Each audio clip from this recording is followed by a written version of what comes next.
durmiendo, habiendo una tormenta. Pero cuando comenzó a rebuscar, cuando comenzó a buscar, dijo: espérate, si este joven ha acomodado todo en los garajes, este joven tiene todas las ventanas bloqueadas, y por ende es que él dijo que cuando lleguen tormentas va a dormir. Sabía que Cristo en la barca, cuando vio una tormenta, durmió. Algo que quiere Cristo es que la iglesia, en medio de las tormentas, en medio de las situaciones, aprendan a decir: en paz me acostaré y así mismo dormiré, porque solo tú, Jehová, me haces vivir confiado. Denle un aplauso a Cristo, amado.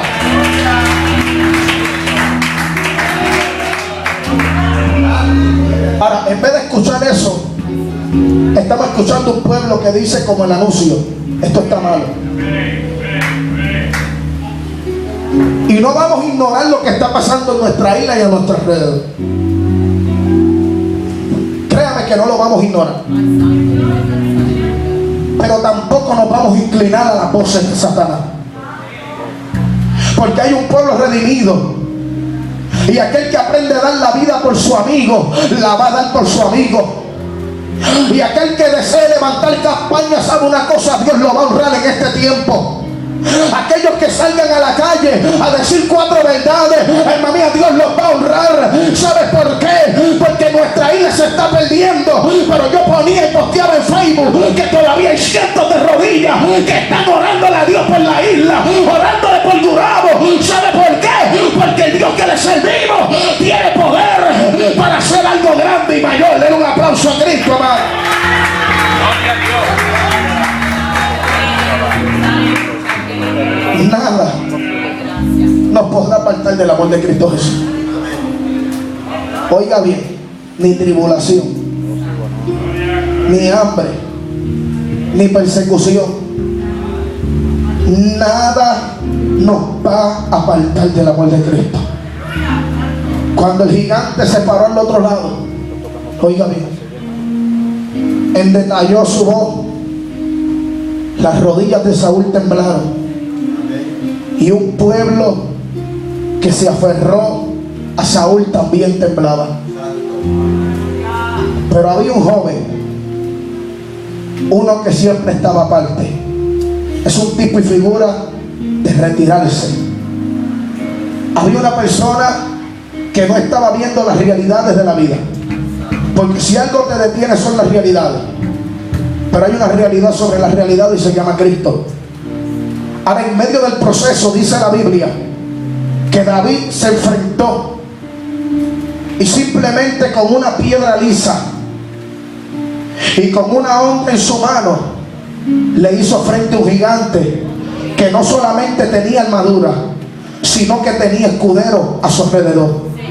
Sabía que cuando los gigantes vienen, como están bien preparados para tratar de destruir, es causa de intimidación aquel que verdaderamente ama a Dios.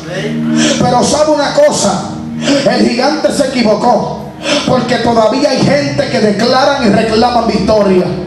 Todavía hay gente que en medio de los procesos que están pasando han dicho como el apóstol Pablo: aunque derribado, yo gigante no estoy destruido. Cuando tú te atreves a reclamarle a Dios en medio de tus asuntos, que Dios, alma mía, puede darte la victoria, Dios te da la victoria. ¿Sabías que Dios le da la salida a aquel que verdaderamente le ama?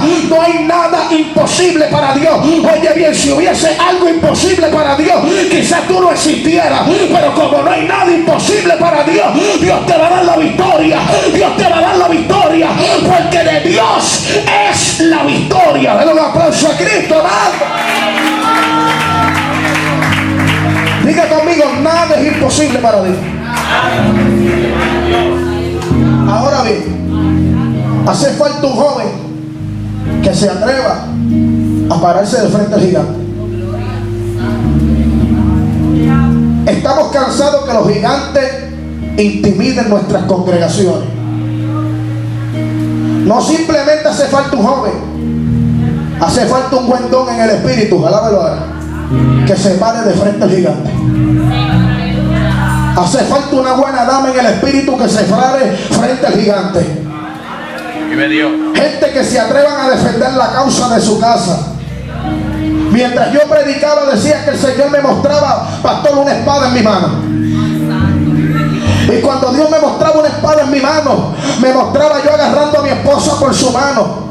Y me mostraba que mi esposa tenía nuestra hija en su mano. Y me mostraba con una espada, porque había gigantes tratando de debilitar nuestra fe, nuestra mirada, tratando de romper el matrimonio. Pero sabe una cosa, el gigante se equivocó, porque ya Dios me reveló que había una espada en mi mano. Y ya no tengo miedo, porque Dios está conmigo. Y si Dios con nosotros, ¿quién contra nosotros? Denle un aplauso a Cristo.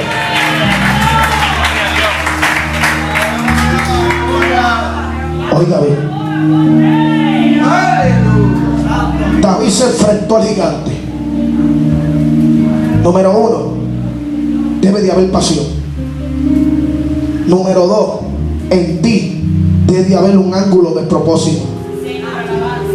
Y número 3, tú vas a tener la victoria. ¿Sabías que para la toma de Jericó ellos no gritaron antes de tiempo?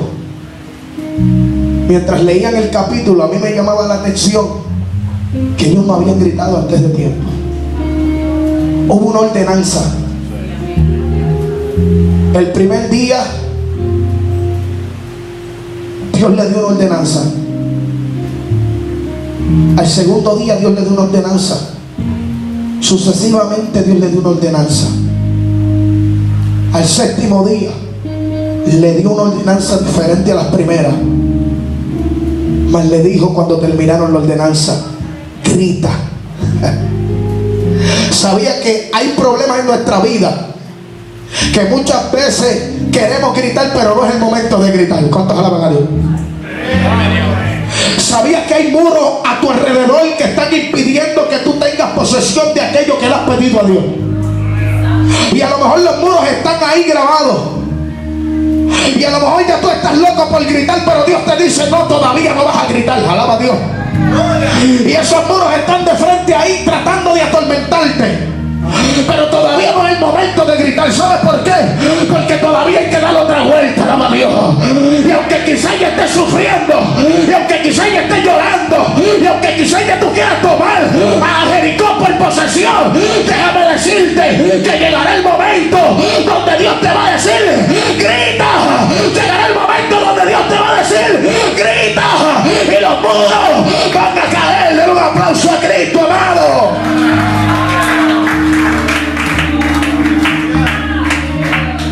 Cuando llegue ese mover de Dios en tu vida,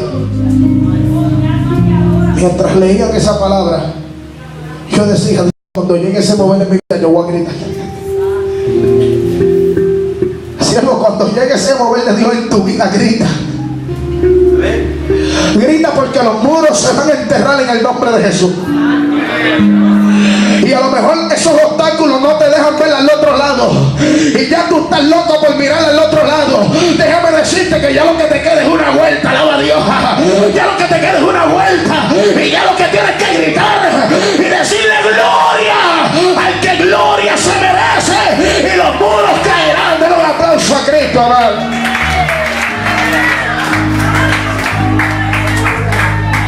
Pero vamos a tomar la posesión de lo que Dios nos dio. La victoria es nuestra. Que Dios vino a trabajar con nosotros. Además de las impurezas que se levantan, como decía el pastor, en esta carne, Dios vino a trabajar con tu yo. ¿Por qué Dios trabajó hoy con tu yo? Porque tu yo quizá no lo trabaja lo que estás haciendo hoy para detener los propósitos de esta carne. Tu yo lo trabaja la palabra de Dios. Y ese yo tuyo es el que muchas veces te ha hecho daño. Ese yo tuyo es el que dice muchas veces: yo no voy a ir. Ese yo tuyo, cuando hay molestia alrededor tuya, dice: yo no voy a coger parte. Alábalo. Ese yo tuyo no te deja hacer nada. Pero déjame decirte que Dios ha trabajado con la palabra para que tu yo sea restablecido. Y ahora tú digas como dijo David: tú vienes contra mí con espada, lanza y jabalina, pero yo vengo contra ti en el nombre del Señor. Y David no lo dejó ahí. Yo quiero añadir ahora, David le añadió la profecía mayor. Él declaró lo que iba a pasar y le dijo: yo voy a ir donde ti y te voy a cortar la cabeza, gigante. ¿Sabe qué pasa? Que cuando tú declaras una palabra con ámbitos de victoria, Dios te da la victoria y sobre todo la salida a tu crisis. Dale un aplauso a Dios. Oiga bien y termine. Los gigantes pueden decir lo que ellos quieran, pero Dios depende de un pueblo victorioso. Acuérdate, tú no entras en victoria, ya tú eres más que vencedor por medio de Cristo Jesús. Así que cuando alguien venga a decirte, y no alguien, uno de esos secuaces de Satanás, que muchas veces te hace entender que tú estás muerto, que quizás tú te hace entender que ya tú no tienes ángulo para Dios, déjame decirle que tú tienes que dar un about faith y decirle: diablo, te voy a decir algo. Quizás yo estoy derribado. Quizás tú tienes razón porque me has robado la fuerza. Alábalo. Quizás, diablo, tú tienes razón porque has inventado, has levantado quizás un escándalo para debilitar mi mirada. Pero le vas a decir a Satanás: Satanás, ¿sabes algo? Yo tengo la fe que tú no puedes tener. ¿Cuántos alaban a Dios? Yo tengo la fe de victoria, díselo. Yo tengo la fe de victoria. Yo tengo la fe de guerrero. Yo tengo la fe de aquel que va a levantarse en los muertos. Alma mía, yo tengo la fe de aquel que va a obtener lo que le está pidiendo a Dios. Eso el diablo no lo puede tener. Por eso está celoso contigo, Satanás. Porque Satanás no puede tener la victoria, porque ya él es un derrotado. Ya desde el principio que Dios lo envió a la tierra y lo bajó de los cielos, Satanás ha sido derribado, ha sido derrotado. Por eso el diablo, como es derrotado, quiere verte destruido, quiere verte derrotado. Pero aquí hay un pueblo de victoria que ha reclamado, se ha renovado como el águila y ha remontado su fe. Dale un aplauso a Dios. Termino con esto. Póngase de pie.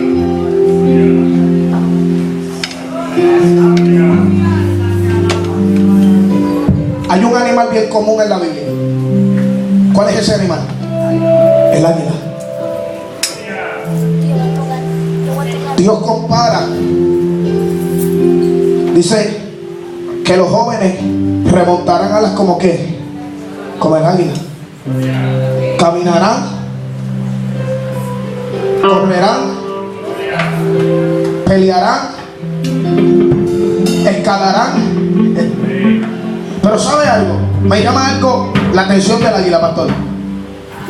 Mientras yo buscaba reportajes sobre el águila, quería saber qué tipo de cosas hacía este animal, porque de qué tanto se habla la Biblia. Y cuando comencé a observar el águila, comencé a entender que ellos tienen una función de durar hasta 70 años. Oiga bien, 70 años es una vida. ¿Cuántos grabados? Hay gente que no dura ni 18 y ya está muerto. Pero usted sabe que son 70 años, ¿no? Ahora bien, ellos primeramente duran 40 años. Y mire esto. Usted sabe que las garras del águila es para atrapar su presa. Y el hocico es para devorarla. Sobre todo sus fuertes alas, ¿sabe para qué son? Para remontarse en las alturas. Ahora bien, ¿sabe qué pasa con el águila cuando ya está picando con los 40? Amárrate. Estamos aquí. Yo tengo 26 todavía. Parezco de más, ¿verdad? Pero yo me renové.